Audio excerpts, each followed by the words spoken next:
Olá pessoal, essa é mais uma de nossas videoaulas do nosso curso de probabilidade. Eu sou o professor Dave Oliveira. Hoje a gente vai trabalhar com o conceito de distribuições paramétricas, que é na verdade muito utilizado, né? As distribuições paramétricas pelo ferramental oferecido pelo parâmetro, né, que informa sobre a distribuição. Elas são muito úteis, né, porque descrevem a realidade muito bem, né, as diversas aplicações nas quais podem ser aplicadas a ideia de probabilidades. Bem, vamos falar um pouquinho do roteiro que a gente vai ver aqui nessa videoaula. De início a gente vai apresentar a ideia de distribuição paramétrica, o que é uma distribuição paramétrica, e a partir dessa visão de distribuição paramétrica, bem como algumas classificações ou distinções em termos da natureza de parâmetros, a gente vai ver algumas distribuições paramétricas discretas, né? Portanto com suporte discreto da variável aleatória, e algumas distribuições de natureza contínua. Lógico que um pequeno grupo, um pequeno conjunto das distribuições existentes e disponíveis para a gente trabalhar. Bem, inicialmente vamos falar de uma visão geral em termos das distribuições paramétricas, né, ou de distribuições de probabilidade para desaguar na ideia de distribuição paramétrica. Lembre-se que a primeira definição associada à probabilidade que a gente faz é a definição do espaço amostral, né? A partir do espaço amostral, a gente define o conceito de variável aleatória, lembrando que o espaço amostral é o conjunto de resultados possíveis de um experimento aleatório ou de uma observação. A partir dele, a gente define a variável aleatória, que é uma função cujo domínio está no espaço amostral, e a imagem, ou melhor, o contradomínio está no conjunto dos reais. A gente fez essa definição. A partir da variável aleatória, do conceito de variável aleatória, a gente pode informar sobre a incerteza associada a essa variável através de funções, né? E duas delas aqui estão apresentadas, né? Dois tipos de funções: a função de distribuição acumulada e a função de massa ou densidade de probabilidade, a depender da natureza da variável aleatória, sendo ela discreta ou contínua, respectivamente. Temos outras formas, como a própria função geradora de momentos, é uma forma também de representação de incerteza, mas as mais comuns de se trabalhar são a F1 e a F de x. Ok, então todo esse cenário aqui é tudo que a gente viu até o momento em termos de probabilidade. Claro que vimos algumas propriedades associadas a essas distribuições de maneira geral. O que a gente vai propor agora é a ideia de um parâmetro, que nada mais é do que algum tipo de informação, né, que a gente vai ter, que vai possibilitar a gente modificar a distribuição que a gente está trabalhando. Então, um vetor paramétrico ele vai entrar como uma constante, né, acoplada à distribuição, né, ou seja, ela faz parte da função que define a distribuição, e a partir desses valores associados ao vetor paramétrico, nós vamos poder mudar algumas características da nossa distribuição que a gente está trabalhando, seja ela, claro que de maneira lógica, né, de implicação lógica, visto que a função acumulada é definida a partir da densidade e vice-versa, né, ambas são relacionadas. Nós temos que, ao mudar o parâmetro, né, ao mudar a natureza do parâmetro, o que vai estar acontecendo é que eu vou estar mudando a característica da distribuição. Muito bem. Como eu disse, a ideia do vetor paramétrico, então ele vai ser um conjunto de valores que aqui, por hora, né, no escopo de probabilidade, consideraremos como constantes, valores constantes, fixos. Pode ser um só, mas podem ser mais de um parâmetro, né, associado a uma distribuição. como a gente vai ver alguns casos de distribuições que tem 1, 2 ou até 3 parâmetros. Então, a ideia é que, ao se alterar esses valores que estão acoplados na distribuição, né, na função que define a distribuição de probabilidade, seja ela a função de massa, densidade ou a função acumulada, mudança no valor desses parâmetros vai implicar em alteração na distribuição. Lembre-se que a alteração na forma da distribuição vai implicar em alterações nos valores de probabilidade associados a x.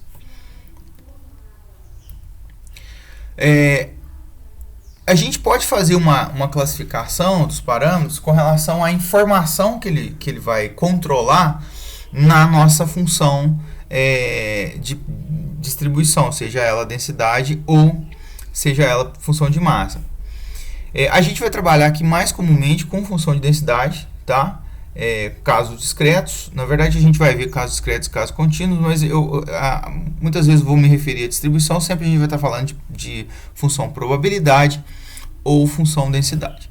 Então, o que acontece é que eu tenho os parâmetros, eles podem ser classificados segundo a natureza, ou melhor dizendo, segundo a característica que eles informam ou que eles modificam na distribuição. Então, 3 tipos aqui a gente pode apresentar. Tá? Tem os parâmetros de posição, os parâmetros de escala e os parâmetros de forma. Tá? Então, o que são cada um desses parâmetros? Então, vamos imaginar o seguinte. Suponha que a gente tem aqui a ideia de um parâmetro de posição. E aqui eu vou ter a função densidade, ou espaço, melhor dizendo, de probabilidade, né? E a f definida. Nesse caso, a gente vai trabalhar com uma distribuição contínua. E aqui o espaço de valores possíveis do meu parâmetro. Aqui eu estou supondo que essa distribuição tem um único parâmetro, tá? Ou pelo menos eu vou ficar de olho só nesse parâmetro aqui.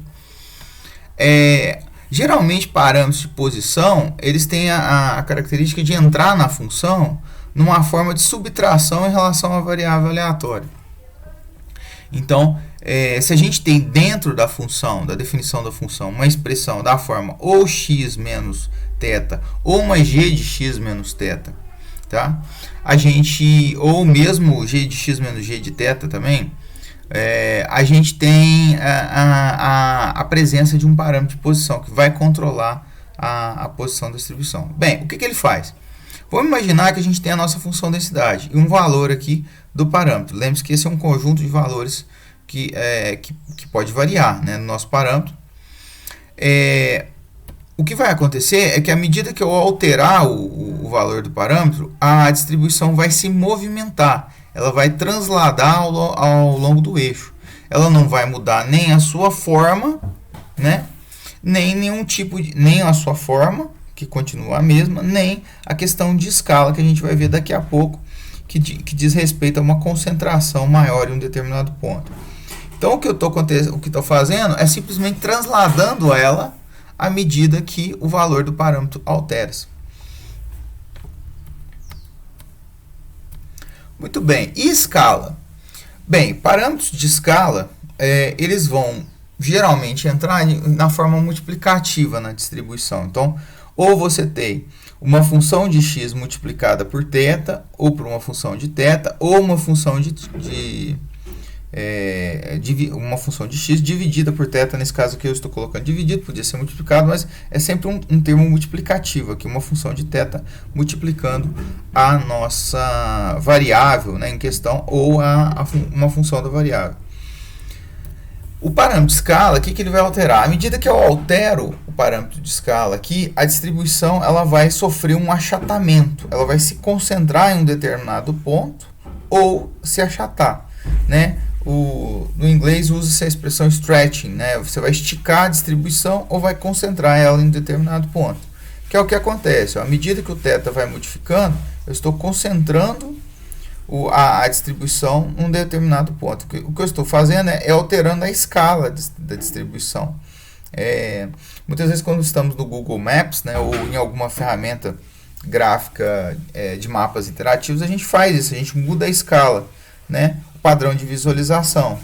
Portanto, eu tenho uma concentração ou uma visão mais concentrada, não um zoom, ou uma visão mais generalizada, né, da forma como é apresentado o mapa. A ideia é mais ou menos a mesma aqui. Então, nesse caso, a gente está fazendo o achatamento ou a concentração da distribuição, né, da função densidade, num determinado ponto, à medida que eu altero o valor de θ. Parâmetros de forma, o que eles fazem? Eles, aqui é só um exemplo, eles entram na forma de potência na densidade, ou x elevado a θ, ou x elevado a uma função de θ, ou g de x elevado a uma função de θ. Um outro ponto aqui é que não necessariamente precisa ser só uma forma potência, né? Pode vir uma outra forma que extrapola, né, a forma polinomial que a gente viu no fato nas duas situações anteriores, sendo um aditivo, um multiplicativo e um efeito aqui de potenciação. Bem, o que acontece no caso de parâmetros que alteram a forma é que a distribuição ela é alterada não na posição e nem em algum padrão de achatamento, mas sim no comportamento ou na forma que ela assume. Então, exemplo aqui é o seguinte: a gente pode ter uma distribuição que tem um formato de U aqui, ó, né? Portanto, uma forma onde as probabilidades estão concentradas mais nos extremos. E à medida que eu altero os valores de θ, né, desse único θ, eu faço com que esses valores se concentrem-se mais no centro, né? Então, eu tenho essa alteração da característica da distribuição, né? Ela ficando, a gente pode dizer que fica feliz, né? Uma transição do estado feliz, da forma feliz, para a forma mais tristonha aqui, né? Onde fazendo menção a algum tipo de figura, né, que represente caras tristes ou caras felizes.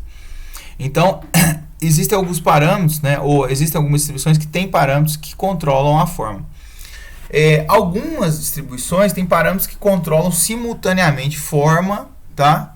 E a forma e a escala, né, e a posição da distribuição. Então, às vezes acontece de você ter numa distribuição um único parâmetro, mas que controla ao mesmo tempo uma, duas ou três características. Muito bem, momentos parâmetros. É importante frisar aqui o seguinte, que os parâmetros, né, eles fazem parte da definição de uma função. Portanto, a nossa definição de momentos, que nada mais do que integrais em cima da função densidade ou da função probabilidade, elas vão ser definidas, né, a partir dos parâmetros, né? Elas vão ser funções do vetor paramétrico, do conjunto de parâmetros que a gente tem naquela determinada distribuição. Então, eu vou ter que para cada distribuição paramétrica que eu eventualmente trabalhar, eu vou ter que a minha esperança vai ser uma função do vetor paramétrico, pode ser uma função de um único parâmetro, ou pode ser uma função de vários parâmetros que definem aquela distribuição. Assim como a variância, assim como o coeficiente de kurtose, assim como a função de assimetria. Então, só para ficar nos quatro primeiros momentos aqui, né, ou melhor dizendo, quatro funções que dependem dos quatro primeiros momentos. De forma análoga, a função geradora de momentos também vai depender do nosso θ. Então, a gente vai definir sempre a função geradora a partir de uma distribuição paramétrica, sempre em função dos nossos parâmetros. Aqui eu tenho um quadro de algumas distribuições, né, um pequeno conjunto de distribuições que estão disponíveis para a gente trabalhar, né, para a gente aplicar em situações práticas reais. Cada uma delas tem particularidades que permitem aplicar em uma situação específica da realidade. Elas podem ser interpretadas com ferramentas específicas para resolver um determinado tipo de problema. Então, aqui tem uma série de distribuições E mais do que isso, as distribuições às vezes têm relações, né? Elas têm relações entre si. Inclusive, algumas delas são criadas por conta de algumas dessas relações. Algumas delas estão destacadas aqui. Então, a primeira, todas as distribuições aqui vocês estão vendo que tem setas, né? Que relacionam, que as relacionam, né? E as setas tem dois tipos, seta apontilhada e a seta contínua. A seta contínua, o que acontece? É quando eu tenho que a distribuição, uma das distribuições é resultado da transformação em cima de uma primeira distribuição. Então, nesse caso aqui, como a seta está direcional, eu estou saindo de x para y, ou seja, x tem uma determinada distribuição, eu aplico uma função, eu vou obter uma função dessa variável aleatória, vou obter y como resultado. Então, só para tomar como exemplo, olha só, de um caso que a gente viu aqui, que a gente vê constantemente em estatística, que é a relação entre a normal e a normal padrão.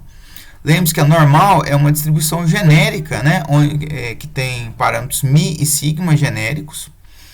E a normal padrão é uma distribuição na qual esse mi é igual a 0 e o sigma é igual a 1, né, análogo à média de desvio padrão.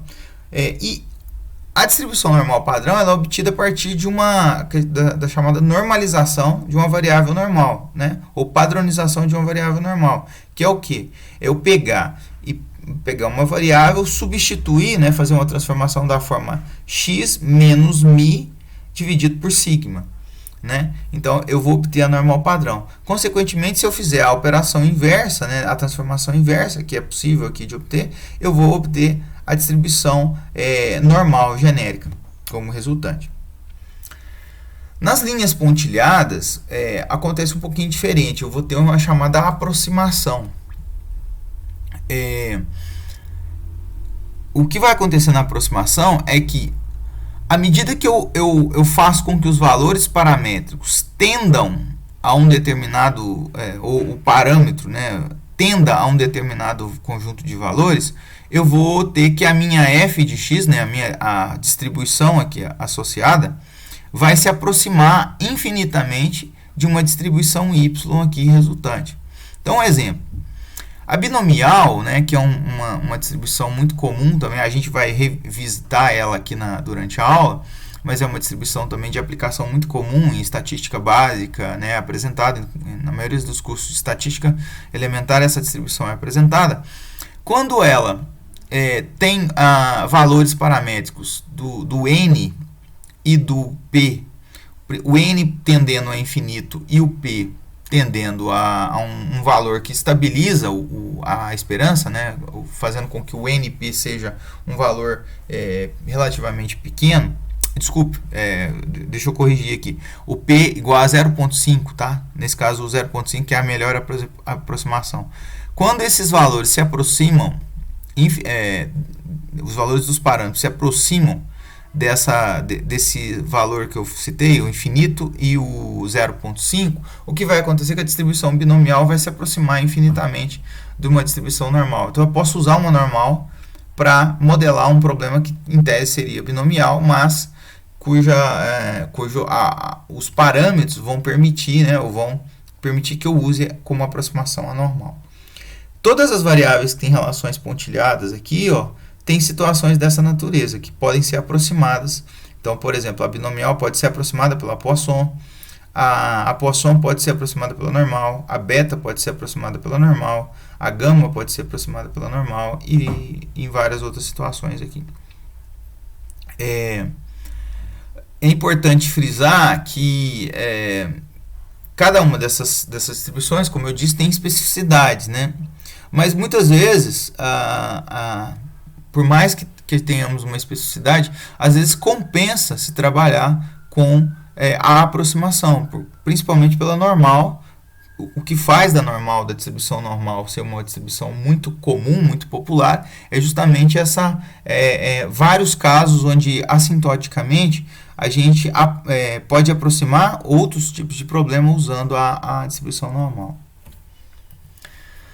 Bem, dentro desse conjunto de distribuições a gente vai destacar aqui algumas discretas, tá? Essas todas em azul, destaque em azul, são distribuições discretas, a Poisson, binomial, Bernoulli. A Bernoulli é criada a partir né, ela é um caso mais simples da binomial, né? A hipergeométrica, beta binomial negativa, geométrica e a discreta, né, uniforme discreta. Então todas essas aqui. Tem mais? Tem, óbvio que tem várias outras distribuições, mas a gente vai só apresentar aqui esse quadro ilustrativo com algumas delas. E as outras, né, em destaque aqui, são contínuas. Queria comentar a respeito dessas distribuições aqui, ó, a T-Student, AF e a aqui quadrado, que são distribuições que são utilizadas em disciplinas de inferência, né? Elas, na verdade, são criadas a partir da normal. Elas são chamadas distribuições amostrais a partir da normal. E elas são muito úteis, na verdade, porque elas permitem trabalhar com a ideia de inferência sobre parâmetros de uma determinada população. Então, essas distribuições aqui são muito aplicadas por conta dessa característica de inferência, né? Através delas que a gente vai recorrer para fazer alguns cálculos de probabilidade, para fazer inferências sobre parâmetros populacionais, sobre características de uma determinada população. A gente vai ver só algumas delas, né? Claro que não dá para a gente ver. E no canal a gente vai ter disponível algumas outras distribuições, né? De natureza especial. Vamos focar aqui nessa videoaula em algumas delas. 6 para ser exato, 3 distribuições contínuas e 3 distribuições discretas. Vamos começar pela binomial. Então, a distribuição binomial, como eu disse, é uma distribuição paramétrica, porque tem parâmetros. E o vetor paramétrico dela é composto por 2 parâmetros, né? Então, eu vou ter 2 parâmetros associados. Um, que é o n, também comumente referenciado como k, e o segundo como p.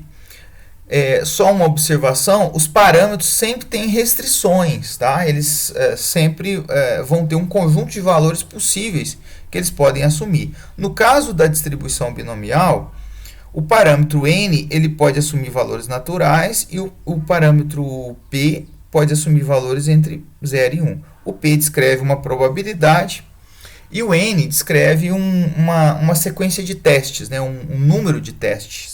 Uma contagem de testes, que é a construção da distribuição binomial.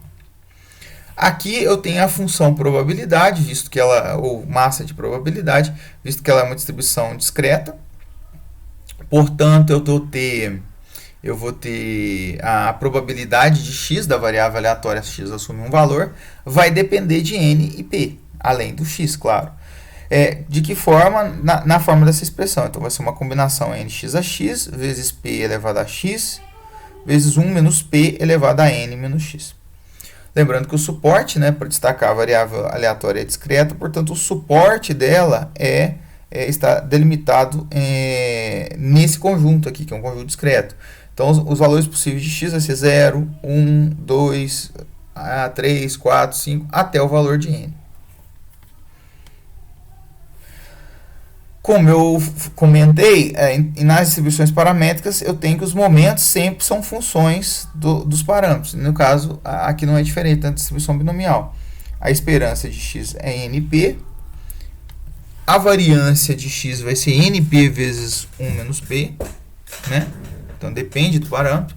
E a função geradora, além de depender de t, porque define a ideia da função geradora, né? A variável t, ela vai depender de p e de n. Dessa forma que 1 menos p mais p elevado a t, tudo isso elevado a n.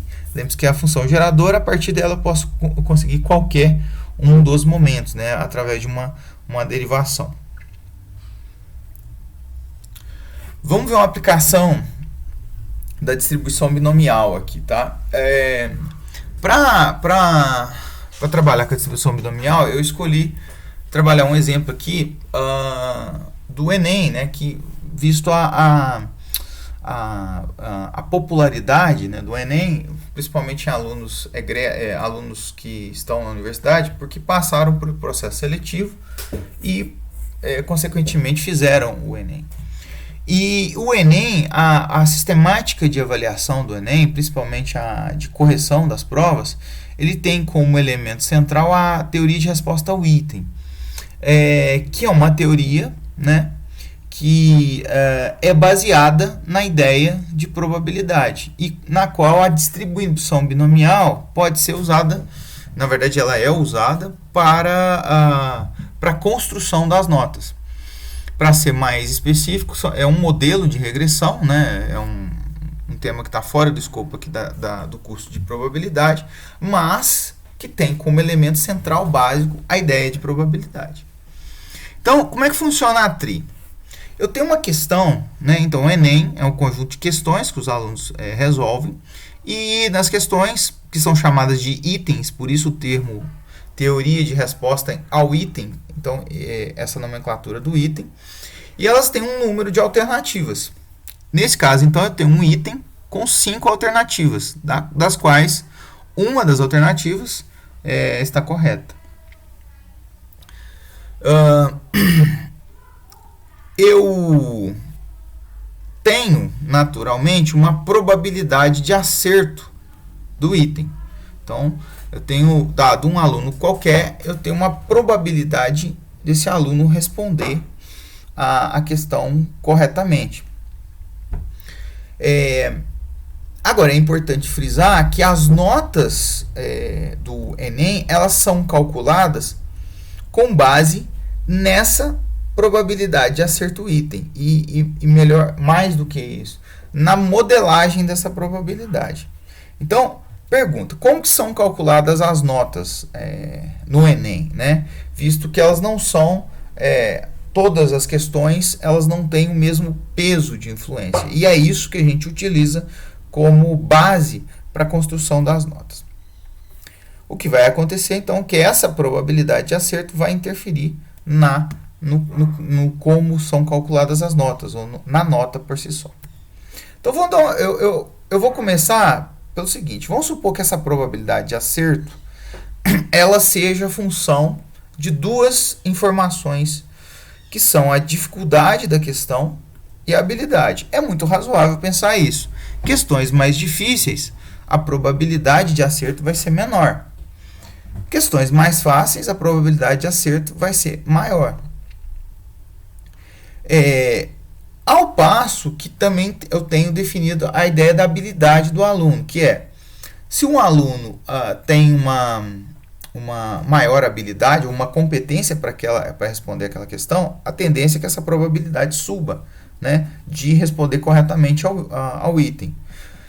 Ao passo que uma vez que ele não tem essa habilidade, essa probabilidade cai. Então, a gente vai fazer um cenário que é o seguinte, a gente vai discretizar, a gente vai considerar só duas situações. O aluno ser não é hábil ou hábil, eu vou descrever como situação de 0 e 1, ou seja, ele não estudou para aquela questão, ele não tem o domínio do conteúdo para resolver aquela questão, e ele tem o domínio. Ao passo que a questão também vai ser classificada como sendo difícil ou fácil, né? Portanto, eu tenho um cenário aqui de 4 possibilidades, né? Que é a questão ser fácil e, o aluno não ter habilidade, a questão ser fácil, ele não ter habilidade, a questão ser difícil, ele ter habilidade, a questão ser fácil, e ele ter habilidade, a questão ser difícil. No primeiro cenário, né, ou pelo menos os 2 primeiros cenários, supondo que o aluno não tenha habilidade, a chance dele responder corretamente ao item vai ser, independente do item ser difícil ou fácil, isso não vai fazer diferença, 20% ou 1 sobre 5. Por quê? Porque no nosso caso do Enem, a gente tem 5 alternativas. Portanto, você vai ser 1 sobre 5. Essa é a chamada probabilidade de resposta ao acaso, que também, na verdade, vai ser uma função aqui, ó, né, de influência nesse P aqui, ó, que é o nível mínimo. Então, essa probabilidade aqui, supondo o aluno não tem competência, né, não tenha o domínio do conteúdo, vai ser 20%. Agora, vamos pensar o seguinte, se a questão se a questão for difícil e o aluno tem habilidade, tem competência, eu vou supor que essa probabilidade aqui seja 0,6. Isso aqui é completamente, eu estou supondo aqui, é hipotético, mas num cenário real, a gente tem condição de estimar esse valor aqui.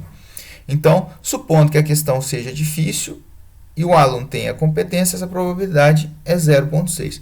Por que não é 1? Né? Por que o aluno não acerta? Porque não depende só do domínio da questão por si só, de ser capaz de resolver ela, do domínio sobre aquele conteúdo. Ele pode errar uma conta, às vezes expressando corretamente o raciocínio, mas errando a conta. Ele pode ter algum erro de transcrição e tudo isso vai influenciar aqui na questão da questão e na probabilidade dessa questão. Por isso, a probabilidade não é 1. Não é certo que se o aluno sabe a questão, né, sabe como resolvê-la, ele vai acertar. Eu vou supor que questões fáceis, a probabilidade seja 0,9 para o aluno que domina, né, que tem a habilidade para aquele conteúdo. É bem razoável. Por exemplo, se você pensar que uma questão difícil tem várias etapas e uma questão fácil tem uma única etapa, a chance a probabilidade de ele incorrer em um erro, por mais que ele tenha o domínio sobre o conteúdo, aqui é muito maior do que nesse caso. Portanto, ele vai diminuir a probabilidade de acerto. Vamos imaginar uma prova, então, com 20 itens, 20 questões. E eu vou supor que dessas questões, 10 são fáceis e 10 são difíceis. O Enem é formulado dessa forma. Ele tem um conjunto de questões e elas são classificadas de acordo com o nível de dificuldade. Não só o Enem, mas como exames internacionais como o PISA, eles têm essa natureza. O que eles fazem é diferenciar um pouco mais essa ideia do fácil e do difícil em cortes, né, ou em regiões. Questões muito fáceis, questões intermediárias e questões difíceis. Eu vou definir que o XF e o XD vão ser o número de acertos em N itens fáceis, né? Nesse caso aqui, o número de itens que a gente vai colocar são 10 para cada um. Poderia ser diferente aqui, né? Poderia ser 15 e 5, ou vice-versa, 8 e 12, enfim. E o XD, como sendo uma variável aleatória, vai descrever o número de acertos em N itens difíceis. Vamos supor que o aluno tem habilidade, ou seja, todo mundo estudou, todo mundo domina os determinados conteúdos. Olha o que vai acontecer. Eu posso modelar tanto o número de acertos quanto o número de acertos nas questões fáceis, quanto o número de acertos nas questões difíceis, como binomiais. No caso das questões fáceis, ela vai ser uma binomial com parâmetro n igual a 10 e parâmetro p igual a 0,9. No caso das questões difíceis, vai ser uma binomial, né? O número de acertos será a variável aleatória número de acertos, né? Perceba que são duas variáveis aleatórias. Terá uma distribuição binomial com parâmetro n igual a 10 e p igual a 0,6. Eu vou admitir, e no Enem, na aplicação do Enem, que XF e XD são independentes. Portanto, eu calcular a probabilidade conjunta delas vai ser simplesmente calcular o produto das marginais. Vamos ter a seguinte situação, que eu vou ter 3 situações, né, com o mesmo número de acertos total. Acerto total significa a soma dos acertos em questões fáceis e questões difíceis. Na nossa prova tem 20 itens, né? Vamos supor que 3 situações onde os alunos acertaram 12 itens no total. Perceba que se a gente estivesse trabalhando com uma metodologia mais antiga, né? Ou seja, numa prova onde todas as questões têm o mesmo peso, teoricamente, né? Não há essa distinção com relação a nível de dificuldade, você teria a mesma nota para esses 3 indivíduos. Mas vamos supor essas 3 situações diferentes. A primeira, o aluno acertou 6 questões difíceis e 6 questões fáceis. Na segunda, que é a letra B, ele acertou 4 questões difíceis e 8 fáceis. E na letra C, né, no item C, a situação C, ou aluno C, ele acertou 8 questões difíceis e 4 questões fáceis. Aqui faltou um F, tá? Esse X é F do número de questões fáceis. Bem, a pergunta é, qual a probabilidade disso ter acontecido com esse aluno? Lembre-se que a gente está supondo que os alunos têm habilidades e que a gente tem a distribuição dessas duas variáveis aleatórias, considerando independência, portanto, da conjunta. Vamos olhar a situação A, para a gente fazer o cálculo. Então, a probabilidade conjunta, aqui, xd é igual a 6, xf igual a 6, né, as duas variáveis aleatórias conjuntas, vai ser o produto das marginais. Eu sei que cada uma dessas variáveis tem distribuição binomial, portanto, eu tenho a expressão, no caso da primeira, como são questões difíceis, lembre-se que a probabilidade de acerto é um pouco menor, 0,6, né? Mesmo que o aluno tenha domínio daquela questão. Estamos supondo que os alunos todos têm habilidade. Aqui eu simplesmente coloquei a expressão da binomial, né? Substituindo o valor de x na expressão e o valor dos parâmetros. Nesse caso, 10 e 0,6. Ao passo que a mesma coisa aqui, como o xf é uma binomial, 10 e 0,9, né? O xf é o número de acertos em questões fáceis, eu vou ter essa expressão. Então, eu estou substituindo simplesmente o p aqui. Se a gente fizer essa conta, esse valor vai dar aproximadamente 0,028, ou seja, cerca de 0,2% aqui de chance dessa situação ter acontecido. Olha só, se a gente fizer o mesmo cálculo para todas as outras duas situações, da mesma forma, só substituindo os valores diferentes aqui, o que eu vou ter é que a situação B, ela vai ser muito mais provável do que a situação A e do que a situação C. Numa escala, então a C é o menos provável de ter acontecido, o A o intermediário e o B é o mais provável de ter acontecido, né? Supondo que os alunos estudaram, né? E isso faz sentido, por quê? Vamos fazer agora uma análise para além da probabilidade. Se o aluno de fato estudou, o que vai acontecer é que a chance dele, existe uma coerência pedagógica dele acertar mais questões fáceis e errar mais questões difíceis. Agora, o que acontece na situação C, que é o contrário, ele acerta mais questões difíceis e erra um grande número de questões fáceis, né? Portanto, não tem coerência pedagógica aqui, o que sugere que esse resultado foi obtido ao acaso, ou seja, que ele chutou, que boa parte dessas questões foram chutadas, né? Por conta da probabilidade. Como eu tenho esse quadro de probabilidade, o que acontece é que a probabilidade maior aqui, ó, que é o cenário B, sugere uma maior coerência, estamos supondo que os alunos todos estudaram, portanto, eles têm habilidade para responder as questões. Quando tem maior coerência, a nota vai ser mais alta. Quando tem menor coerência, ou seja, sugere que há algum tipo de inconsistência,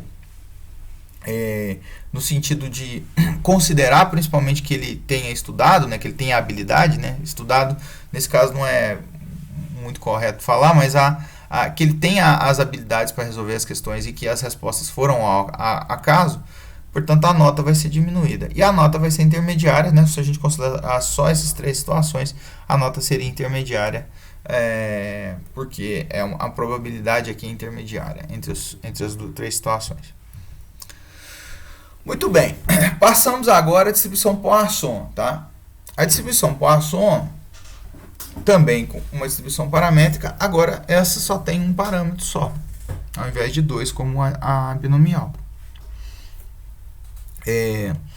O nosso lambda, né, que vai chamar aqui, ele tem a restrição, né, portanto seus valores podem ser maiores que zero.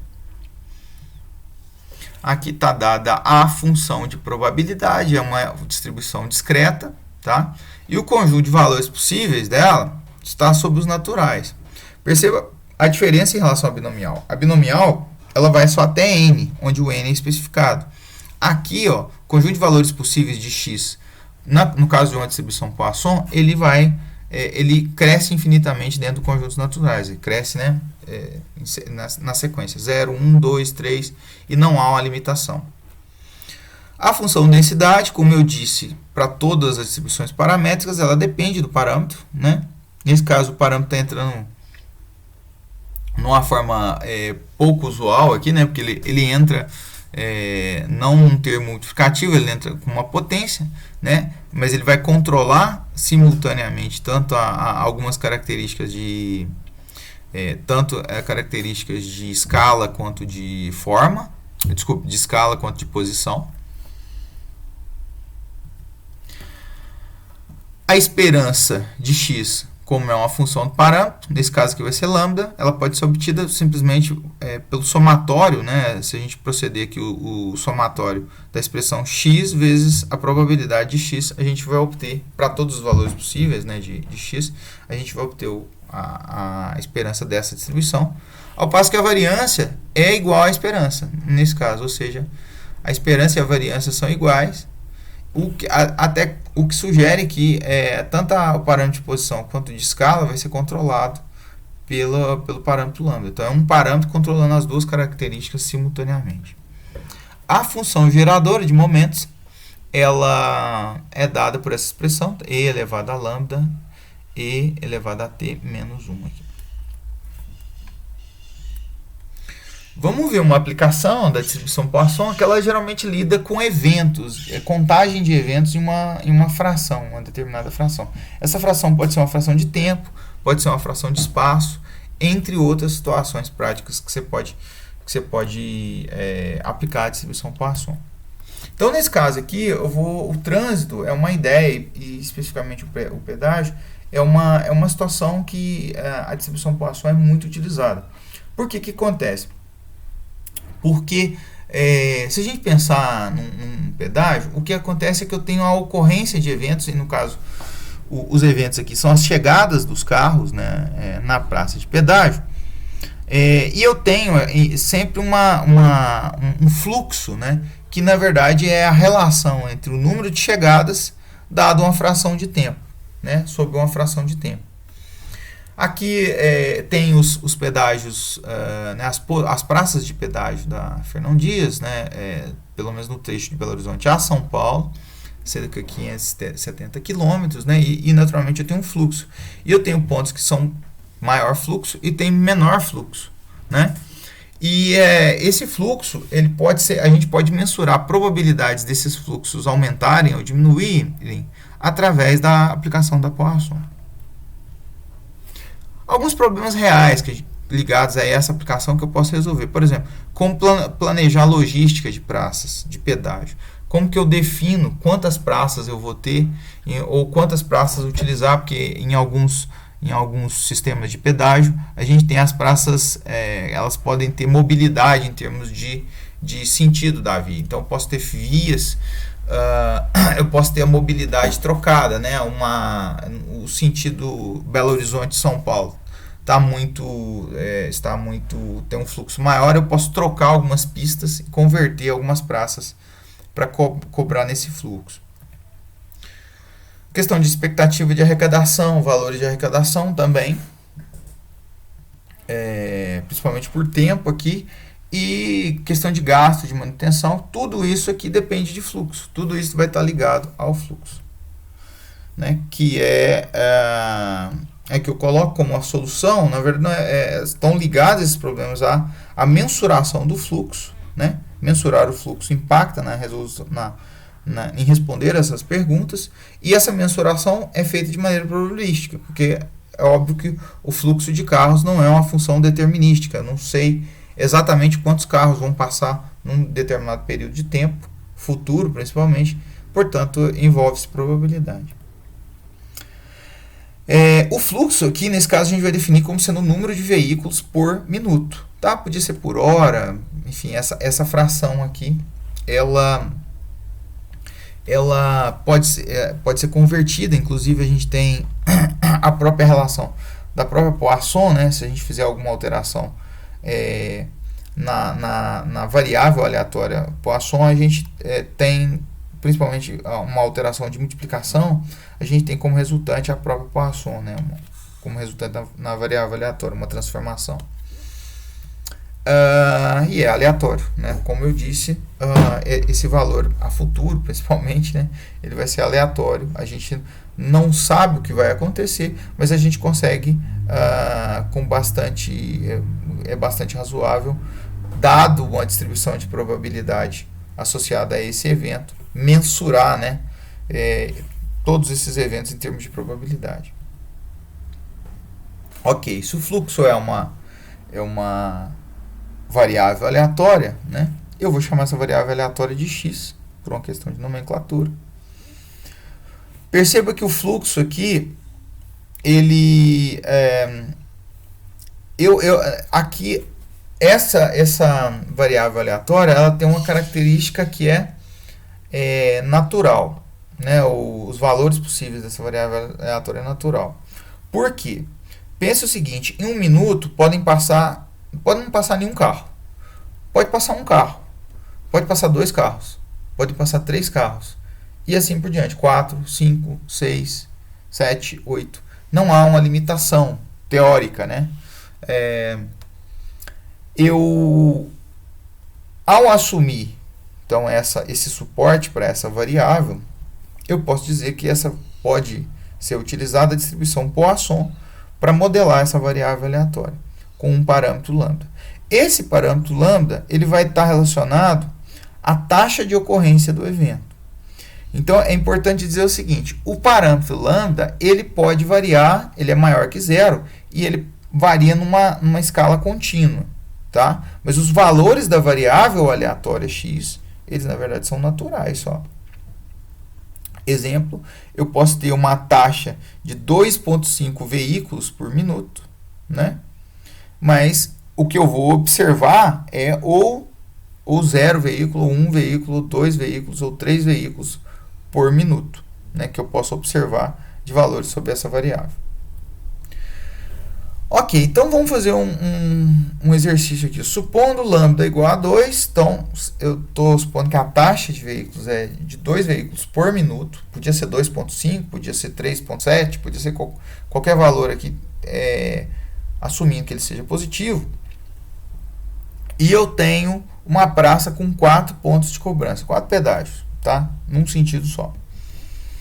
Então, um problema é a gente mensurar a espera, até porque a questão da espera está relacionada ao quantos caixas que você tem disponíveis, ou o sistema de cobrança também que você tem. Hoje tem sistemas embarcados nos carros que você não precisa nem parar no pedágio para poder passar. Mas vamos supor a probabilidade de espera num modelo tradicional, né, que a gente tem a cobrança do pedágio, vamos dizer, manual. Eu vou supor o seguinte: eu vou supor, claro, que em 1 minuto o atendente faz a cobrança em 1 minuto. É muito menos tempo, mas vamos supor isso. Então o que vai acontecer? Eu quero mensurar qual que é a probabilidade em um determinado minuto de chegar mais do que 4 carros, né? O número de carros ser maior do que 4. Por quê? Porque automaticamente todos os pontos de cobrança vão estar ocupados e eu vou ter que esperar. Bem, supondo que essa variável aleatória é Poisson, quer dizer, na verdade aqui espaço independe dela ser Poisson, né? Eu posso colocar isso aqui como sendo 1 menos a probabilidade de x ser menor ou igual a 4, portanto acumulada dela, da Poisson, a f1 de x no ponto 4. Se a gente lembrar, a acumulada de uma distribuição discreta vai ser o somatório de zero, né, dos valores dessa distribuição até o argumento da f1, né? Nesse caso aqui é a soma da função probabilidade nos valores de x variando de 0 até 4. Se a gente resolver essa continha aqui, o resultado que a gente vai obter vai ser 0,053. Portanto, essa é a probabilidade de espera, cerca de 5% aí, né? De esperar um pedágio, dado toda essa configuração, tanto da taxa de veículos quanto do número de pontos de cobrança. Questão de expectativa de arrecadação, aqui eu estou colocando uma arrecadação por minuto, mas eu posso pegar um valor esperado, né? Que seria o valor esperado de arrecadação seria, supondo o pedágio a 1,65, até hoje ele está a 2,30, né? Mas eu coloquei o valor antigo aqui, 1,65. Então, o que eu quero, segundo a distribuição Poisson, qual que nesse caso a expectativa de arrecadação vai ser associada ao minuto, né? Por minuto, no tempo específico. Eu poderia mensurar por dia, né? A partir dela, ou por hora. Aqui a gente está trabalhando por minuto. A expectativa, o valor esperado, então, da arrecadação vai ser o número de carros, né? Passando no minuto, que é X, vezes o valor do pedágio. Então, essa aqui seria a arrecadação. Portanto, eu quero o valor esperado. Eu quero, por probabilidade de esperança, a gente pode tirar esse termo com termo constante. Portanto, isso aqui vai ser 1,65 vezes esperança de x. A gente sabe que no caso da Poisson, como foi apresentado, a esperança de x é igual à própria taxa, né, ao lambda. Portanto, isso aqui vai ser 1,65 vezes 2, o que né, como a gente viu, a esperança de x é igual à taxa, 2. E, consequentemente, o nosso valor de arrecadação esperado vai ser de 2,30 por minuto. Ok, vamos falar um pouquinho da distribuição geométrica. Então, no caso da distribuição binomial, a gente tem um número de eventos, né? E eu vou modelar, né, como variável aleatória o número de acertos nesse número de eventos. A Poisson é um pouquinho diferente, ela, dado uma fração, seja de tempo ou de espaço, né, eu vou contar o número de eventos que ocorre, e esse número de eventos pode ser infinito, né? No caso da geométrica, ela tem algumas familiaridades com as distribuições anteriores. Ela é uma distribuição paramétrica também, tá? E ela tem também um único parâmetro, que é o parâmetro P, tá? Nesse caso aqui, o P também varia entre 0 e 1 e descreve uma probabilidade de sucesso, né, em um determinado teste. Aqui está a função de probabilidade dela, né? A função probabilidade, como eu disse, para uma distribuição paramétrica depende do parâmetro, né? Depende da variável aleatória, do valor da variável aleatória. A probabilidade de x aqui vai ser igual a 1 menos p elevado a x vezes p, onde os valores de x aqui estão restritos ao conjunto dos naturais. Então, eu tenho o mesmo suporte dessa distribuição. Daqui é o mesmo suporte para a Poisson. Então, as duas distribuições têm o mesmo suporte, mesmos valores possíveis de variáveis aleatórias. Em tese, você pode usar essa distribuição ou a Poisson para o mesmo problema. Na verdade, né, estou usando assim em tese porque elas modelam a mesma variável aleatória. Mas, aqui na geométrica, a natureza do problema é um pouquinho diferente. Essa distribuição, bem, antes de falar propriamente da aplicação, vamos falar da esperança, né, o valor esperado dela, de x, vai ser 1 sobre p, 1 menos p dividido por p, a razão, né, da probabilidade de sucesso e a probabilidade de fracasso. Nesse caso, a probabilidade de fracasso é a probabilidade de sucesso. A variância vai ser 1 sobre 1 menos p sobre p ao quadrado, né? Então, tanto a esperança quanto a variância dependem de p, né? São definidos a partir de p, que é o parâmetro. E a geradora, idem, né? Nesse caso, a geradora vai ser p sobre 1 menos p, p sobre 1 menos p vezes e elevado a t. Ok, apresentada a distribuição, qual que é a ideia de aplicação dela? Ela é uma distribuição, a geométrica é aplicada em situações onde eu tenho tempo até uma determinada falha. Na verdade, número de tentativas até uma determinada falha. A aplicação que eu vou usar é no basquete, tá? Eu vou usar uma ilustração no basquete, que é a seguinte. Esse cara aí é o Stephen Curry. Ele atualmente é um dos melhores jogadores da NBA, já foi campeão do campeonato americano de basquetebol. E eu coloquei que ele é o Pelé do basquete. Na verdade, tem outros jogadores também de mesma qualidade técnica, né? Mas o Curry, de fato, mudou um pouco o esporte, principalmente pela habilidade dele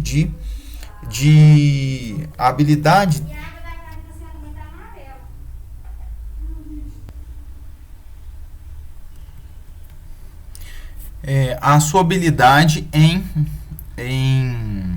fazer cestas de 3 pontos, né? Que é uma cesta de longa distância no basquete. Aqui estão alguns dados, né, dele. O Curry hoje tem... Vamos ver se tem a idade dele. Acho que tem a idade dele aqui de 88. Tem 33 anos, né? Eu não me lembro a data aqui que a gente pegou essa informação. Na verdade, 88. Ele já está um pouquinho mais velho hoje já. Em 2022. Mas o importante aqui, algumas características físicas, né? Peso, altura. E aqui tem toda a relação de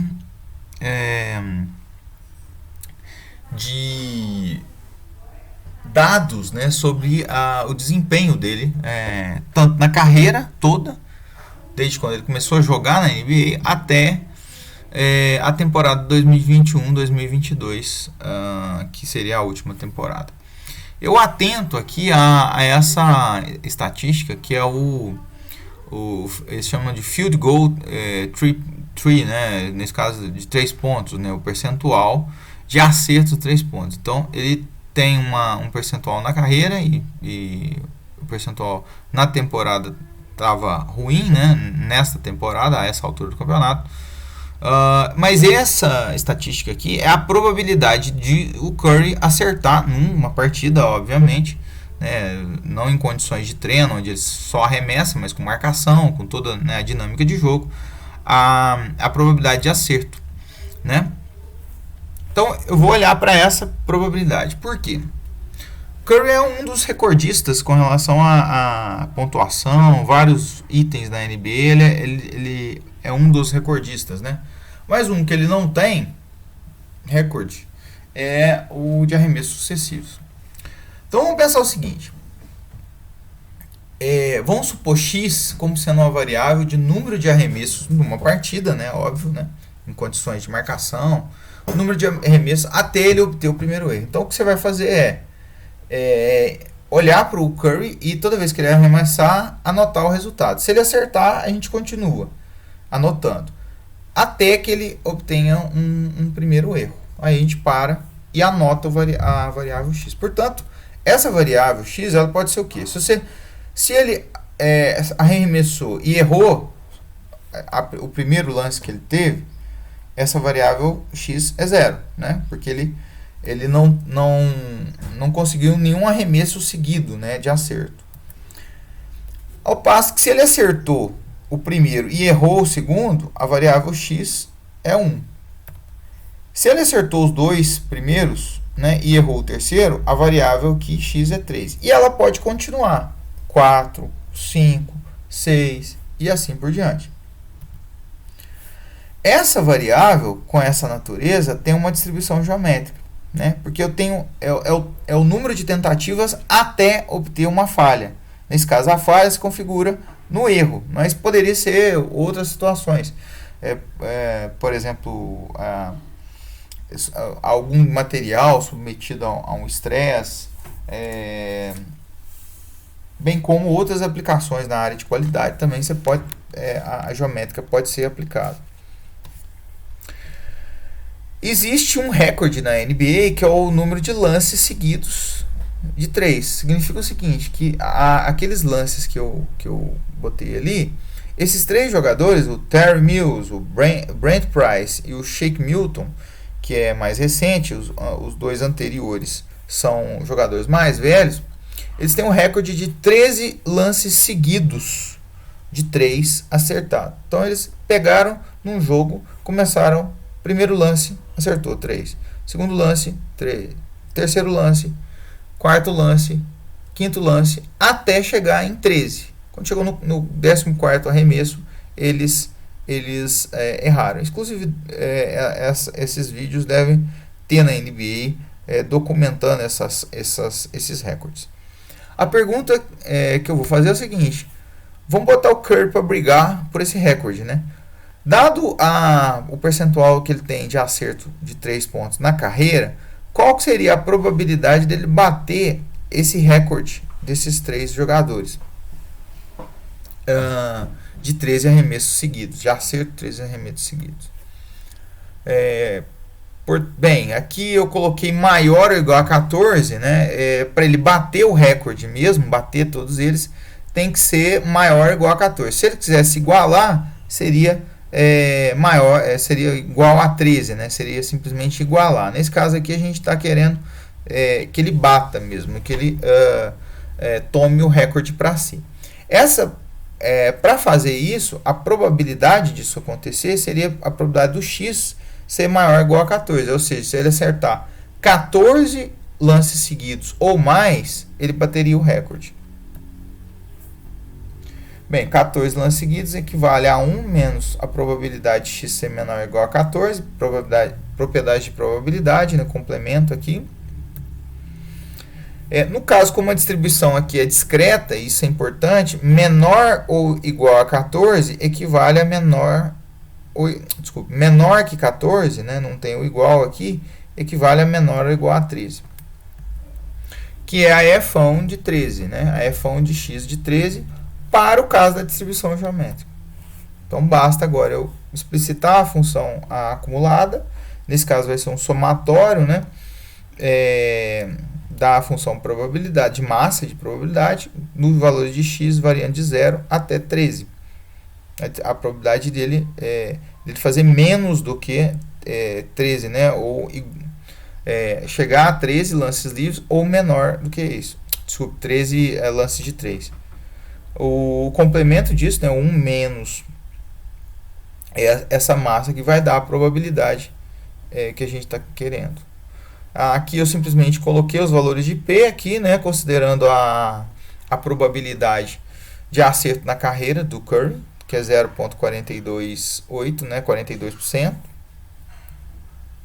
Se a gente fizer essa continha aqui, né, fazendo o somatório, aplicar os valores do somatório da expressão, a gente vai obter 0,0004, ou seja, é uma probabilidade muito baixa, né? Inclusive, eu seria em 4 sequências, né, de arremessos, em 10 mil arremessos aqui que a gente teria. Não 10 mil arremessos, mas 10 mil sequências de arremessos que eu teria, só para ter uma referência do quão essa probabilidade é baixa, né? Quão é difícil esse feito. Ok, falamos das distribuições discretas, vamos falar um pouquinho agora das distribuições contínuas, tá? As distribuições contínuas, a gente vai começar pela distribuição exponencial, que talvez seja a distribuição uma das mais simples, né? Ao lado da distribuição uniforme, é uma distribuição extremamente simples em termos da forma, né? Da sua forma. O parâmetro que está associado a ela também vai ser lambda, a exemplo da Poisson. Inclusive elas têm conexão entre si, a distribuição exponencial e a distribuição Poisson têm relações entre si. O lambda também vai ser maior ou igual a 0, tá? Ele vai ser, os valores possíveis para lambda vão ser maior ou igual a 0. E aqui está dada a função densidade, né? Visto que é uma distribuição contínua, eu vou ter a função densidade associada. Então, a exponencial, a sua forma vai ser lambda vezes e elevado a menos lambda x, né? Perceba que o lambda está como um fator multiplicativo e ele está aqui como um fator multiplicativo aqui mas também está como um fator aqui, ó, multiplicativo aqui, mas tem uma relação não linear, né, de potência aqui em relação a x. Então, o que vai fazer com que ele mexa tanto com algumas informações, tanto de forma quanto de posição e escala. Os valores de x, né, no caso de uma distribuição exponencial, estão delimitados aos valores positivos, né, aos reais positivos, ou seja, simplesmente x pode ser maior que zero nessa distribuição. A esperança vai ser 1 sobre lambda, uma função do parâmetro, né? A variância vai ser 1 sobre lambda ao quadrado. E a função geradora de momentos vai ser lambda sobre lambda menos t. Então, todas as funções dos momentos aqui, né? A esperança de x, a variância de x e a função geradora dependem de lambda, que é o nosso parâmetro. Então, vamos ver uma aplicação. A distribuição exponencial ela é utilizada até quando eu quero controlar ou quero estudar de maneira aleatória o tempo até a ocorrência de um evento, onde essa ocorrência seja incerta. Veja que no caso anterior da distribuição geométrica, a gente pensava em número de tentativas até a ocorrência de um evento, que no caso seria a falha, né? Nesse caso aqui, a distribuição exponencial vai considerar um evento e a gente vai controlar de maneira aleatória o tempo até eu observar esse evento. E esse tempo tem uma natureza contínua. Não é como o caso anterior da geométrica, onde a gente espera o número de lances, no caso do Curry, né, do exemplo do basquete, mas o número de testes, né, até a gente ter a ocorrência do evento, no caso a falha. Aqui a gente tem o tempo de natureza contínua, né? Tem toda uma área dedicada a isso, chamada análise de sobrevivência, né?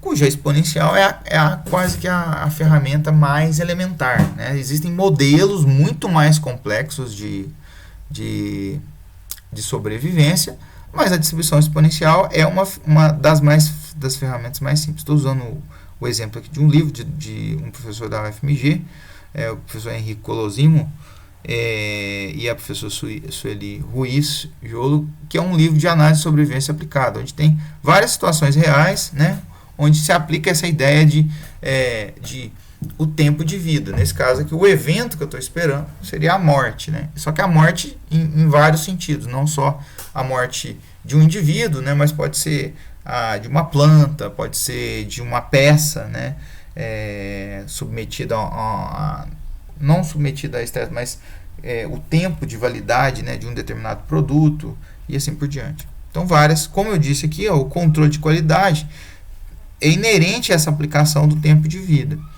Porque o controle de qualidade ele vai dizer durante quanto tempo que aquele produto, né, ele pode ser consumido, né, não está estragado, né. E essas datas de validade são interessantes justamente por causa disso. A data de validade ela impõe um limite no qual o fabricante garante que a probabilidade daquele produto estar estragado até aquele limite é muito baixa. Além daquele limite, eu posso até consumir produtos fora da validade, que não estejam estragados. Mas aí o fabricante não garante uma probabilidade baixa desse produto estar estragado. Por isso a natureza aleatória, né? A data de validade não significa que o produto está estragado, né? Ela só impõe um limite no qual o fabricante diz, olha, a partir daqui eu não me responsabilizo porque a probabilidade vai aumentar. Na área de medicina também, muitas vezes a gente estuda diferentes métodos de tratamento e uma das formas de avaliar, né, a qualidade do tratamento, né, a efetividade do tratamento é a questão do tempo de sobrevivência. Então, por exemplo, aqui eu peguei uma notícia, pacientes com câncer de pulmão sobrevivem mais tempo com imunoterapia, portanto, esse tratamento permitiu uma sobrevida maior, um tempo maior até a ocorrência da mortalidade. Olha uma outra aplicação aqui, uma situação prática aqui, onde a gente tem a ideia de sobrevivência, que é a questão da previdência social. especificamente a aposentadoria, né? A gente tem um sistema de repartição, né? No qual a gente tem uma base, a base trabalhadora, né?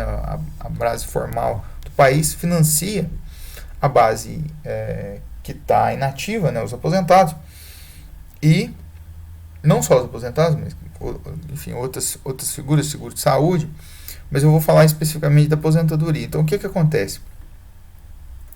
É muito interessante, é uma premissa elementar que se estude a sobrevida dos indivíduos para além da data de aposentadoria, ou do tempo mínimo de aposentadoria, que hoje seria 65 anos, 65 anos. Então é muito importante para o sistema previdenciário saber quanto tempo esse indivíduo vai sobreviver. Perceba que essa variável é uma variável de natureza aleatória, né? Por quê? Porque é imprevisível. Tem indivíduos que morrem antes do tempo de aposentadoria, tem indivíduos que morrem depois do tempo, e quanto tempo depois que é o interessante se estudar. Vamos pegar esse exemplo da aposentadoria e, claro, voltando um pouco aqui, ó, eu citei 3 aplicações, mas tem uma infinidade de outras aplicações da área de sobrevivência, na qual a distribuição exponencial é uma ferramenta quase que elementar, é a mais simples das modelagens, que é o que a gente vai fazer aqui agora. Vamos supor uma variável aleatória x que descreva a sobrevida após 65 anos de um indivíduo. Por que essa variável foi definida dessa forma? Porque é o tempo que o indivíduo vai receber a aposentadoria. Portanto, é o tempo que o Estado vai ter que arcar, né, o sistema, melhor dizendo, vai ter que remunerar aquele indivíduo. Isso é importante a gente calcular, por quê? Porque inclusive discussões sobre a questão da elevação da idade mínima que foi feita em reformas recentes justamente é fruto disso, porque como a expectativa de vida aumenta da população, as pessoas vivem mais e o sistema tem que se readequar para poder ser sustentável a longo prazo em termos de financiamento. Vou pegar essa variável, naturalmente essa variável é aleatória, né? Você tem um conjunto de indivíduos, alguns vivem zero, né, tempo zero, um tempo zero após a aposentadoria, e outros vivem 2 anos, 2,5 anos. Essa variável vai ter uma natureza contínua, a gente vai assumir como contínua. Se ela for contínua, a gente pode modelar ela como uma exponencial, com uma determinada taxa. Essa taxa aqui, perceba o seguinte, que ela tem uma relação com o valor esperado da variável, a média, né? Quanto tempo em média que ele vive. Qual que é essa relação? Eu vou supor aqui que o valor esperado de x, ou esperança, né, em média, os indivíduos vivem 7 anos após os 65. Esse valor 7 aqui eu peguei porque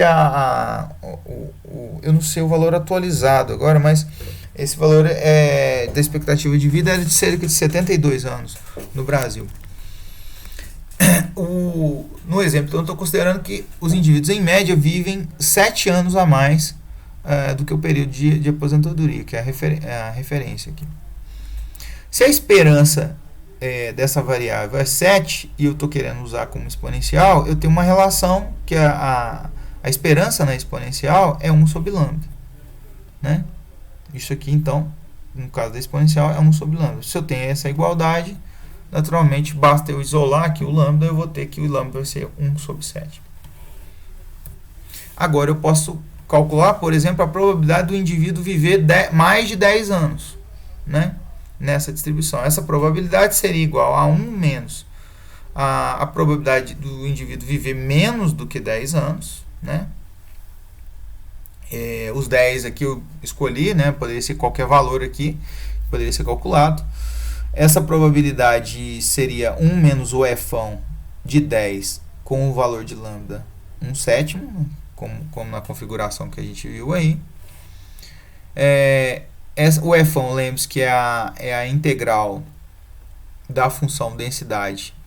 Nesse caso da exponencial ela tem uma forma fechada, mas eu estou mostrando aqui como função densidade foi o que a gente viu ali na informação da distribuição. Vai ser 1 menos a integral de 0 a 10 da função densidade de probabilidade, x, com os valores parâmetros, nesse caso 1/7. Então vai ser a integral da função densidade lambda vezes e elevado a menos lambda x, que a gente viu. Esse resultado tem uma forma fechada. Essa aqui é a forma fechada para f de x, tá?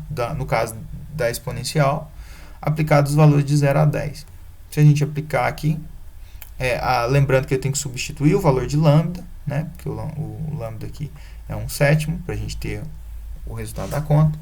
Se a gente fizer essa continha aqui, isso aqui vai dar aproximadamente 0,24 ou 24%. Ou seja, tem 24% de chance de um indivíduo viver 10 anos, né, ou mais nessa configuração aqui. Distribuição normal. Essa talvez seja a distribuição mais utilizada, com certeza é a distribuição mais utilizada em aplicações práticas, bem como tem muitos resultados teóricos, né, de convergência, resultados teóricos que vão chegar na distribuição normal. E daí a sua importância. Ela tem dois parâmetros, o parâmetro μ e o parâmetro sigma, né, que vão controlar a escala, transformações de escala contra transformações de posição. Os valores possíveis dos parâmetros μ, o μ vai variar de menos infinito a mais infinito, pode ser qualquer valor real, e o sigma varia só sobre os valores positivos, né? Ele pode ser, não pode assumir valor negativo. A forma da função densidade, a gente já viu em algumas videoaulas do canal, mas a forma é essa aqui, ó. Então, f de x dado μ e sigma, dado, né, a informação paramétrica, vai ser 1 sobre raiz de 2π sigma vezes e elevado a menos meio x menos μ sobre sigma elevado ao quadrado. Perceba o seguinte, que aqui entra a ideia do controle de escala e do controle de posição da variável. Ó, aqui, ó, o parâmetro μ ele entra sob a forma de posição, porque ele entra como uma forma aditiva em relação ao valor da variável. Ao passo que o sigma entra de uma forma multiplicativa. Ele está entrando aqui, ó, multiplicando o valor de x aqui. Portanto, ele vai controlar a escala, né, o nível de achatamento da distribuição, ao passo que o μ vai controlar a posição dela. Os valores de x podem ser sobre todos os reais, tá? O suporte da variável aleatória. A esperança de x, se a gente fizer a forma da esperança, né, a integral de x vezes a f de x, dx, eu vou ter como resultado μ. A variância vai ser sigma 2, ou seja, sigma elevado ao quadrado aqui, né, esse sigma. E a função gerador de momentos é essa expressão aqui, elevada a μ t mais sigma 2t ao quadrado sobre 2. Portanto, são as informações sobre a distribuição normal. Uma peculiaridade, a acumulada da normal, ela não tem uma forma fechada, tá? A integral não pode ser resolvida, né, de forma fechada ou de forma analítica. Portanto, a gente sempre obtém valores de probabilidade acumulada da normal usando da distribuição, usando ou de métodos computacionais ou de tabelas, né? Não existe, que são pré-calculadas. Ok, vamos ver um exemplo aqui de aplicação da distribuição normal, que é o exemplo de produtividade. Na verdade, é um exemplo que envolve educação, mas a gente vai começar o exemplo através de informações de produtividade, né? Então, aqui eu tenho uma lista de PIB per capita, né? É uma unidade de produtividade que a gente pode ter dos países do G20, né? O grupo dos 20 países com maiores economias do mundo. O Brasil, né, tá aqui amargando a 16ª posição aqui, né? Um pouquinho à frente da África do Sul, da Indonésia e da Índia, com 8.229 dólares per capita, né, de PIB per capita. Comparado com a Suíça, né, que está na primeira posição. A Suíça tem 85 mil dólares, né, 682 como valor de PIB per capita, né? Então é cerca de 10 vezes mais a Suíça em termos de valor. Por que eu estou usando esse exemplo? Porque a produtividade né, de um país ou de uma economia, ela está relacionada a vários fatores. Mas um deles, né, de grande importância, é a educação hoje, né? E aí fica uma pergunta que é a seguinte: como que né, a gente está vendo essa distância do Brasil em relação à Suíça, que é o primeiro colocado, o que imagina-se que a produtividade do país não seja das melhores, né, comparada, né, aliás, não é das melhores comparada com os países de maiores economias no mundo.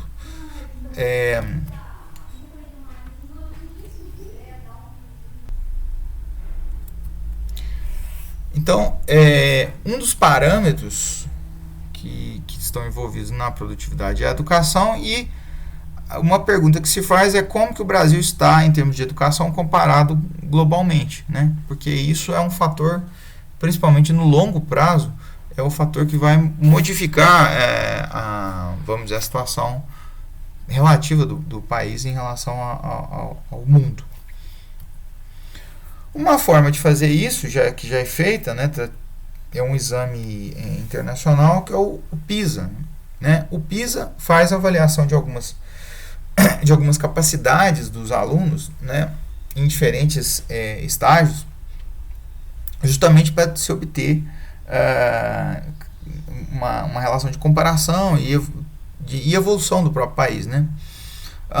E para a utilização do PISA, a teoria de resposta ao item que a gente abordou na distribuição binomial é utilizada. Aqui a gente não vai usar ela, não, a gente vai usar os resultados já do PISA. Então a nota do PISA, a gente pode dizer que ela é uma variável, né? E muito embora a variável aleatória possa ser, a variável aleatória normal pode variar de menos infinito a mais infinito, a nota do PISA ela tem um valor, né, um domínio restrito, né? Mas a nota, a gente vai modelar como sendo uma distribuição normal, tá? Com uma média μ e com uma variância sigma. Bem, aqui eu tenho um relatório, nesse caso aqui o relatório relativo a 2018, o último disponível, que tem as informações sobre o último teste do PISA aplicado.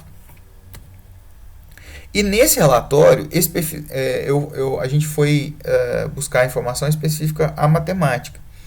Ele tem as informações sobre a nota do PISA, né? Então, nesse caso, eu utilizei dois grupos, né? Ou melhor dizendo, o país como sendo o Brasil, ou seja, a nota,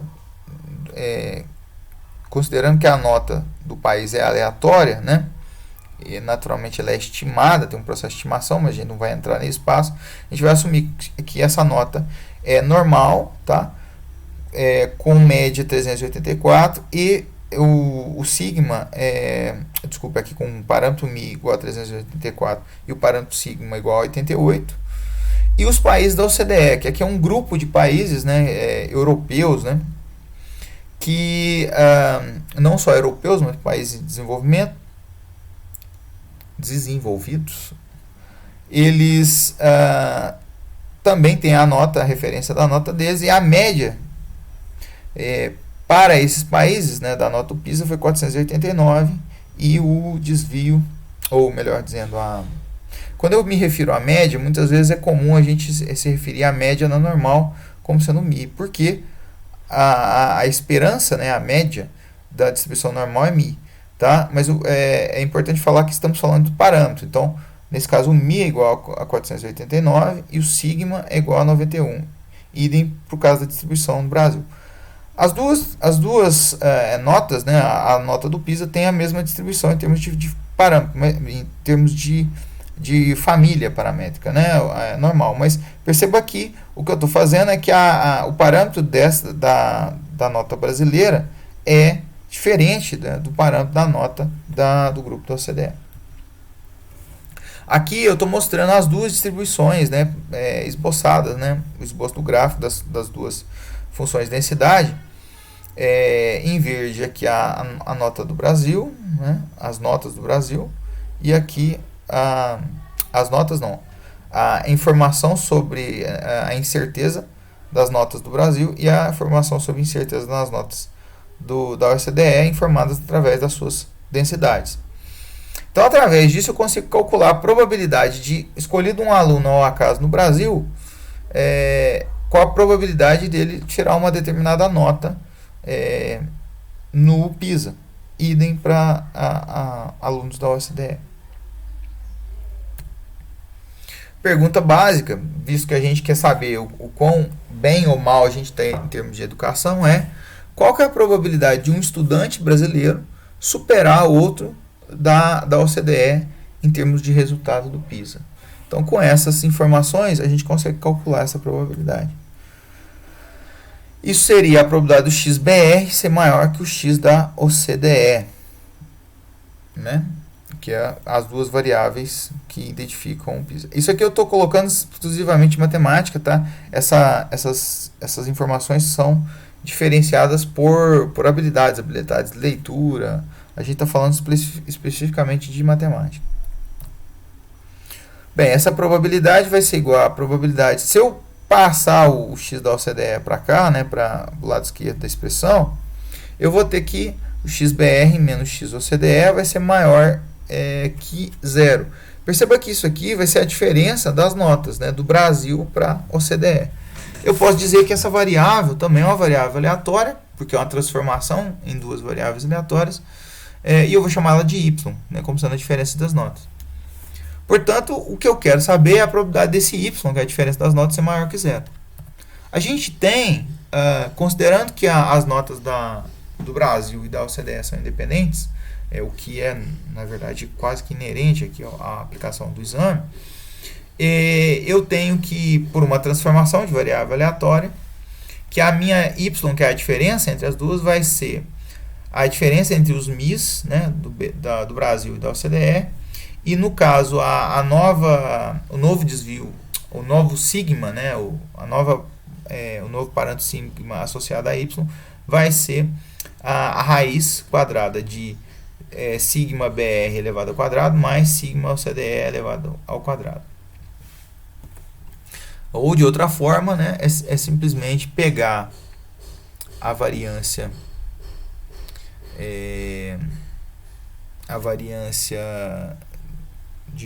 do Brasil, né, somar com a variância da OCDE e tirar a raiz quadrada para obter o novo desvio padrão, né, associado à variável y, que é a diferença. Se a gente aplicar os valores, então 389 menos 489, que é as médias da OCDE, e os valores dos sigmas associados ao Brasil e à OCDE, eu vou ter que y, né, segue um anormal com parâmetro mi igual a menos 105 e parâmetro sigma igual a 126,6.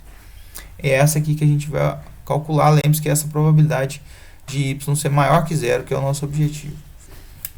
No gráfico, então essa aqui é a função densidade que a gente acabou de esboçar. O que eu quero é a probabilidade de y ser maior que zero. Isso seria a integral dada a função densidade, na verdade é a integral da função densidade, com esses parâmetros que a gente esboçou aqui, em y, de zero até infinito, né? Mas essa integral equivale a essa área aqui, né? Como eu disse, a gente não consegue obter uma forma fechada para acumulada, né? Que daria aqui, perceba que 1 menos a acumulada seria o resultado que a gente está interessado, essa área em cinza aqui. Bem, aqui eu só substituí aqui a função densidade, só para a gente ter uma noção de como que é calculado esse valor. Esse valor aqui, essa integral, não é possível de ser resolvida analiticamente. Portanto, numericamente ou por tabela, a gente consegue acessar esse valor aqui. Claro, eu vou ter que fazer uma transformação no caso de tabela, né, porque as tabelas geralmente são pronormais padrão, né, são apresentadas. Se Se a gente fizer essa conta, essa probabilidade vai ser aproximadamente 0,20. A gente fizer essa conta significa eu, através de algum recurso computacional, aplicativo ou pela tabela, obter o valor dessa integral aqui, que dá 0,2034. Ou seja de 20% de chance de um aluno brasileiro superar um aluno da OCDE. O que dá uma perspectiva de quão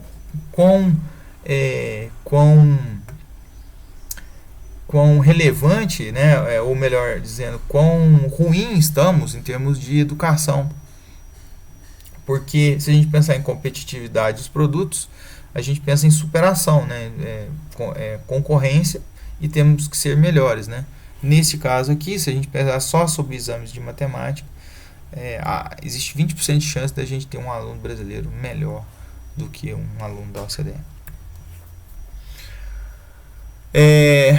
Bem, a distribuição gama é também uma distribuição paramétrica, né? Como a gente viu, o parâmetro associado a gamas tem dois parâmetros, tem formas alternativas de parametrização, tá? Eu estou mostrando uma delas, mas tem outras formas onde principalmente você inverte esse beta aqui, ó, e informa também o alfa de maneira diferente, mas eu vou usar essa parametrização.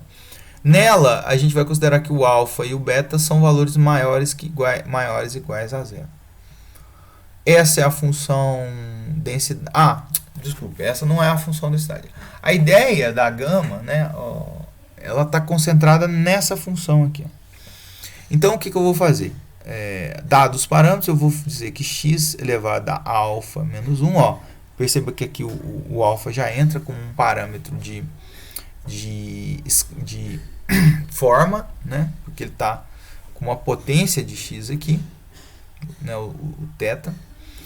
E o beta vai entrar como um parâmetro de escala, né? Ele entra aqui como um parâmetro de escala aqui, porque está multiplicando o x. Só que tem um problema. Essa função aqui, ó, ela não é uma função densidade, né? Ou seja, se eu fizer a integração, lembrando que o domínio da gama aqui vai ser similar ao caso da exponencial, todos os valores positivos de x, né, o x maior, simplesmente maior que zero, vai assumir valores possíveis de ser usados numa distribuição gama. Essa função aqui que eu propus, né, que eu estou colocando aqui, que vai ser o coração da gama, ela não é uma função densidade. Então, por quê? Porque se eu fizer a integral sobre todo o domínio de x, esse valor não vai dar 1. Vai dar um valor k, uma constante. Opa, mas espera aí. Se eu tenho essa expressão e se eu tenho o resultado dessa integral, eu posso fazer uma alteração aqui na função de tal maneira que ela vire uma densidade.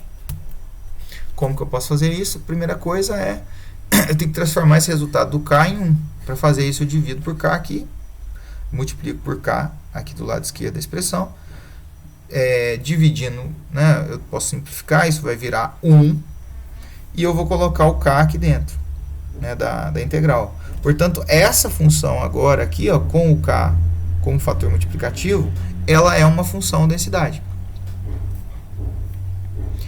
O k, então, vai entrar aqui, ó, na definição da função densidade. Bem, quem é o k? Né?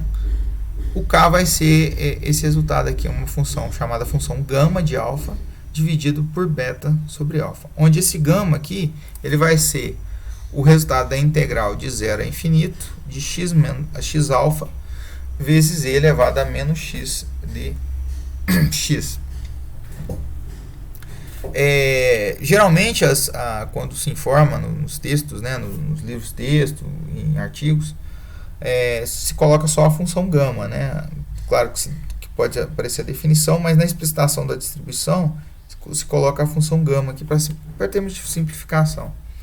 Se eu substituir o k aqui, o que eu obtive aqui, a nossa função densidade vai ficar beta elevado a alfa sobre gama de alfa, né? Essa função gama de alfa, x elevado a alfa menos 1 e elevado a menos beta x. Portanto, essa é a função densidade da gama, com essa parametrização, alfa e beta. Sob essa parametrização, a esperança de x é igual a alfa sobre beta, a variância é igual a alfa sobre beta ao quadrado, e a função geradora de momentos vai ser 1 menos t beta elevado a menos alfa, onde eu tenho a restrição que o t tem que ser menor do que o beta, aqui, para eu ter a existência, a definição da função geradora. Muito bem, vamos falar um pouquinho de aplicação. A gama, ela tem um resultado que ela vai ser a soma, né? Ela é uma transformação que é a soma de exponenciais. Então, quando eu somo distribuições exponenciais, eu tenho como resultado a distribuição gama. Aplicando todos os teoremas de transformação de variáveis, nesse caso, soma de variáveis aleatórias independentes, também conhecido como convolução, a convolução de exponenciais dá uma gama. Mas eu tenho uma interpretação prática disso, que é o seguinte: eu posso estar supondo um ambiente, né, o nosso ambiente da Poisson, que a gente controla o número de eventos por uma fração, né? Nesse caso, uma fração de tempo, podia ser de fração de espaço. Eu tenho uma taxa de ocorrência desses eventos, né? E eu tenho o número de eventos por fração, tendo uma distribuição Poisson. Assumindo essa premissa, eu tenho uma relação dessa distribuição Poisson, dessa situação prática, com a exponencial, que é a seguinte: supondo que o número de eventos por fração segue uma Poisson, o tempo até a ocorrência de um evento, ou tempo de ocorrências entre eventos, é uma exponencial. Ao passo que, se eu esperar até os primeiros alfa eventos aqui, eu tenho uma distribuição gama. Então, dada a premissa de que os eventos acontecem, né, segundo uma Poisson, eu tenho que o tempo até a espera do primeiro evento, lembre-se da aplicação da aposentadoria, que é o que a gente fez, tem uma distribuição exponencial, e se eu resolver esperar por vários eventos, né, esperar até os primeiros alfa eventos acontecerem, eu tenho uma distribuição gama. Detalhe: a distribuição gama, quando o alfa é positivo inteiro, ela é chamada de distribuição Erlang, né? É simplesmente uma restrição. Se o alfa for só positivo inteiro, ou natural, né?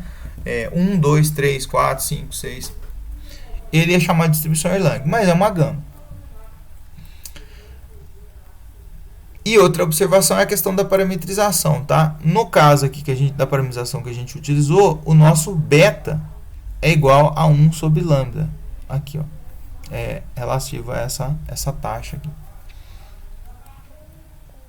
Vamos ver uma aplicação. Então, eu estava precisando ir no supermercado e estacionei num local que tinha área azul, né? E o período lá é 10 minutos. Eu não posso ficar mais do que 10 minutos, senão serei multado, né? O período de tolerância que os fiscais da área azul, eles permitem. Eu fui ao supermercado, né, e encontrei uma fila, né? Perceba que a fila, ela está atrás de um serviço de um caixa, que é, né, fazer a soma do somatório dos produtos, né, de todos o que você consumiu, melhor dizendo, o que você vai comprar no supermercado, e tem uma fila posicionada, né? Essa organização da fila o primeiro que chegou na fila, naturalmente é o primeiro a ser atendido, né? Existem outras configurações de fila que são diferentes dessa ideia que eu coloquei, né? Do primeiro a chegar tem que ser o primeiro a sair. Exemplo, tem algumas filas que consideram prioridades, né? A depender por exemplo, a questão de atendimentos médicos, né? Transplantes, por exemplo, elas sempre consideram prioridades que têm relação com a idade, fatores de risco, né, do indivíduo, bem como a questão dele não ter nenhum tipo de rejeição em relação àquele órgão, a compatibilidade com relação ao órgão. Pois bem, então meu problema é o seguinte: eu entrei na fila do supermercado aqui e eu tenho aqui na fila 6 pessoas, tá? E o caixa, ele atende, ele tem uma taxa de atendimento de clientes que é de meio cliente por por minuto. Portanto, são 2 clientes a cada 2 minutos, né? Se a gente pegar, um cliente a cada 2 minutos, em média. Veja que isso aqui pode ser modelado como uma Poisson, se eu considerar o número de clientes que em um determinado minuto o caixa consegue atender. Bem, eu tenho 6 pessoas na fila, tem essa configuração. E eu cheguei, tem 6 pessoas, eu tenho essa capacidade de atendimento. A minha pergunta é a seguinte: qual a probabilidade de o bonitão apressado, apressado nem tanto, né? Mas bonitão com certeza, ser atendido em até 10 minutos, né? Que é o tempo que eu tenho de tolerância na área azul. Se eu não for atendido, eu vou ser multado.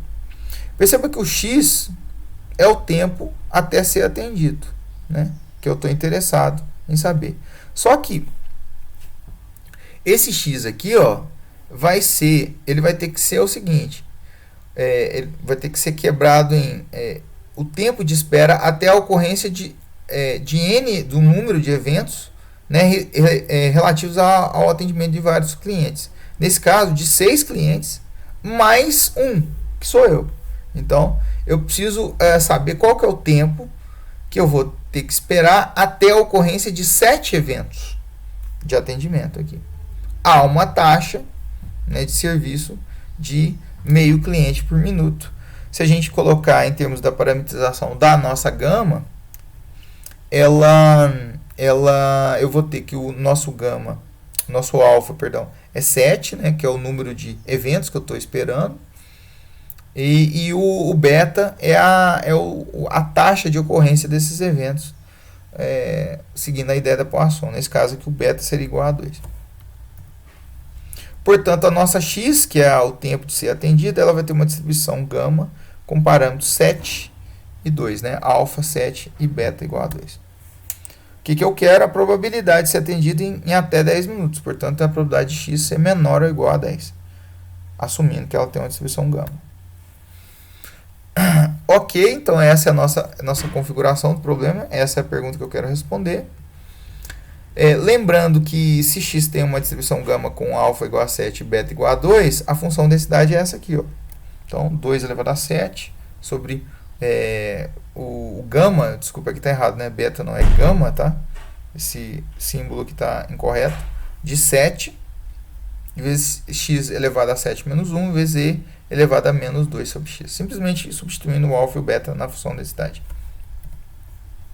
Essa aqui é a função densidade da gama com essa parametrização. Então, aqui eu tenho o tempo em minutos, né? Que seria o tempo de espera até o atendimento dos 7 clientes, né? Descreve aqui. Esta probabilidade x ser menor ou igual a 10 é pegar a densidade e calcular a integral, né, sobre a função densidade de 0 até 10. Né? Ou simplesmente seria acumulada também no ponto 10. Dessa função densidade, portanto, dessa expressão aqui. Se a gente fizer essa conta, a gente vai chegar ao resultado que essa probabilidade é de 0,2378 ou 23%. Ou seja, bem baixa. Estarei arriscando tomar uma multa. Eu acho que o meu risco é alto, aí, cerca de 77%, 76% de tomar uma multa. Essa aplicação pode parecer meio, vamos dizer, simples, né, e ingênua, mas eu tenho vários sistemas que têm organização em termos de fila. Eu citei a questão de transplantes, por exemplo, sistemas de computacionais que controlam servidores de computadores, também tem ideias de filas associadas, porque tem provimento de serviço. Todo ambiente onde eu tenho uma demanda por um serviço e a oferta limitada, né, com recurso limitado, eu naturalmente vou cair num sistema de filas. Nesse caso, o sistema de filas, como eu disse, é caracterizado, pois eu tenho uma demanda, nesse caso, de usuários, né, ou de indivíduos, clientes, e eu tenho um conjunto de serviços disponíveis, né, um serviço que vai ser disponibilizado. Então, perceba que a fila, propriamente dita, é a turma que está esperando pelo serviço, né? E aqui eu estou colocando aqui não só um caixa, eu posso ter vários caixas aqui, no caso do exemplo do supermercado, e várias unidades para prover esse determinado serviço. E uma população de usuários, de onde vão surgir os clientes, né? Então, tem várias configurações diferentes de sistemas onde eu tenho chamados sistemas com perdas, ou seja, isso aqui está lotado, né, o usuário ele não pode entrar, e onde a fila é infinita, ela pode crescer infinitamente. Tem várias situações reais, configurações reais desses sistemas de filas. Mas basicamente, o que eu queria frisar é que essas aplicações reais vão depender de duas informações. Primeiro, informações sobre o serviço, a natureza do serviço. Nesse caso do supermercado, descreveria-se o número de caixas e o tempo de serviço, né, que é descrito através de uma exponencial, ou seja, tempo até atender um indivíduo, né, e as chegadas, né, que descreve a população de usuários, né, como é que eles chegam aqui no supermercado.